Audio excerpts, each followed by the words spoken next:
Coach on the road once again, take you behind the scenes with the MLB stars of the game.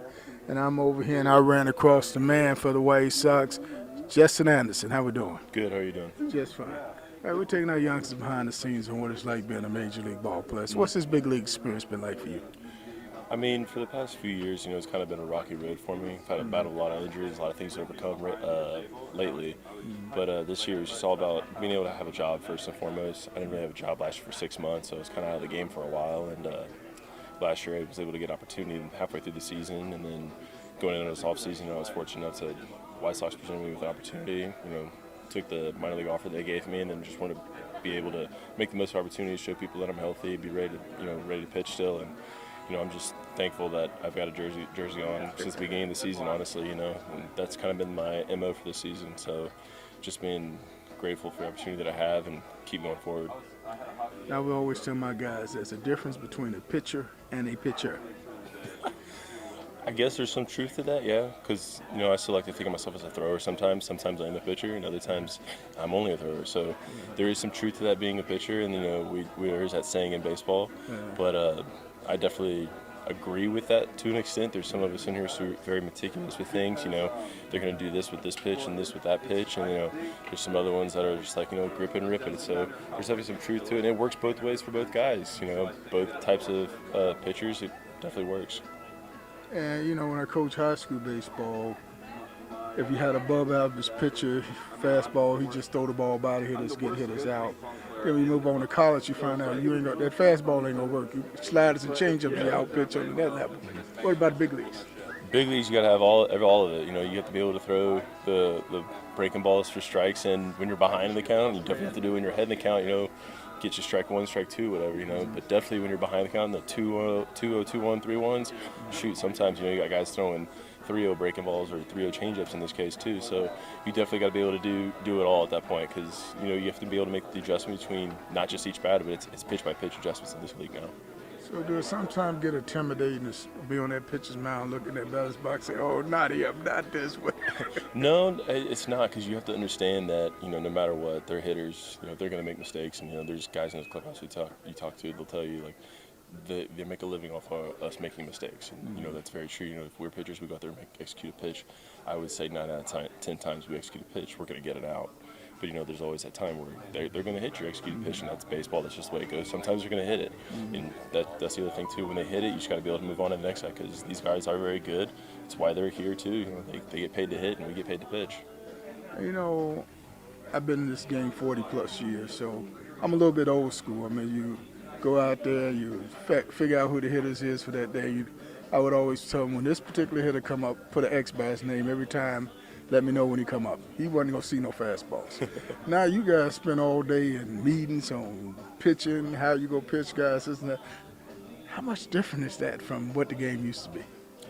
I don't think it's much different. I feel like there always was a scouting report and always some type of game plan going into certain games for pitchers and whatnot. I would say now we have just way more information to present us the information. So with that said, it's being able to pick and choose which information you like that helps you succeed. So we go in there, have our meetings, they break it all down for us, and then we all kind of have our own individualized plans that we like to use going forward. And I think that's probably one of the best things for us, is being able to be in touch with the analytics department and tell them, hey, this is what I like, this is what I need, and they'll do their best to come up with the information and give it to you. So what was high school baseball for you? For me, I was very fortunate. We had a very, very, very good team. We set our high school record in wins and whatnot. So, our shortstop got drafted. A buddy of mine that was 2 years younger than me was a first round pick, fourth overall pick in 2013. So, for us, it was easy. It was very easy. We kind of would walk in the dugout knowing that day we were going to win no matter what. I'm not even kidding. I think 8 out of 9 of us that started my senior year went on to play college ball at some point, somewhere, and then, I think about 3 of us played professionally and 2 of us have made it to the big leagues from that team, so it's pretty special. So you was the man, in other words? It was me and then my buddy that was 4th overall. I would throw one game on a Tuesday. That was our district games, and then he would throw the next one Thursday or Friday, whenever it was. So we kind of ping-pong back and forth, and then the guy that got drafted at shortstop, he was our closer. He'd come in and close it down for us, and he had a pretty good professional career, too. Funny you say that about you walk in the dugout before the game and know you will win the game. I would always tell my guys, At that time you did pregame, infield, outfield. I would tell you can actually intimidate a team before you walk out on the field with your pregame. Yeah, you definitely can in that aspect for sure.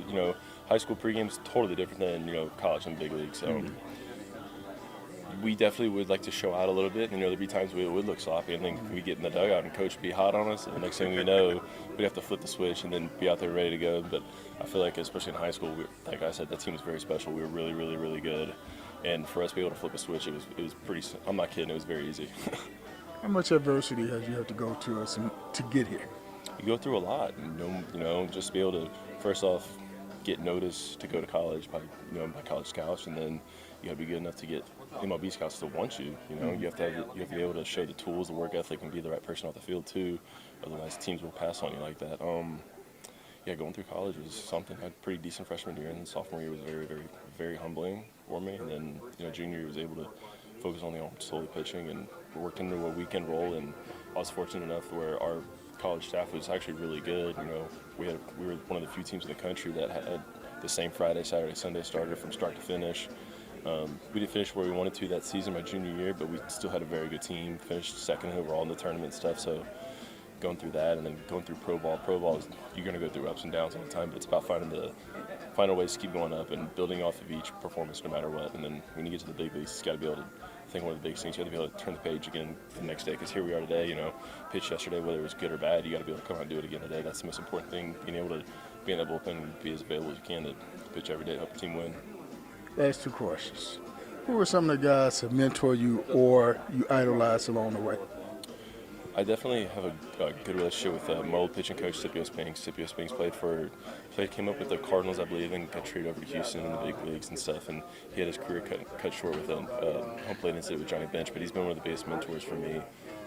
Coming up as a young kid, him and Sid Holland, they were both my coaches. Sid was my hitting coach and Scipio was my pitching coach as a kid, and they both remained my coaches when I was in college and stuff, and kind of got into pro ball and obviously only focused on pitching, so kind of just kept, just keep in touch with them, ping stuff off them whenever I could and whatnot, but having 2 guys like that of the baseball caliber and the minds that they possess for baseball, I was very fortunate at a very young age to have those 2 men around me.